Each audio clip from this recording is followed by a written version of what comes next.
IHSA girls had a state wrestling tournament this year, which means girls could punch their ticket to state and sectionals today. Taking a trip to Naperville for the big day.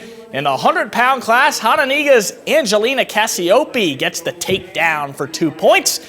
And then from there, she takes control, pinning her opponent, and she wins the 100-pound sectional. Good start for the 815 to the 120 title match. Freeport's Cadence Dinnick starts strong with a convincing takedown there. She also dominates as she pins her defender. The 815 area 2 for 2 on sectional titles so far to 135. Matavia Wickson of Boylan takes care of her slate as she quickly wins her match. It's a pin party in Naperville. She's a sectional title champ.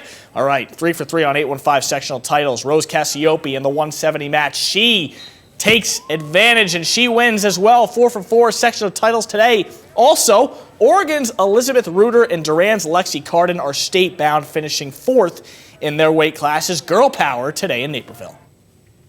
It's awesome. This is the first year, and before it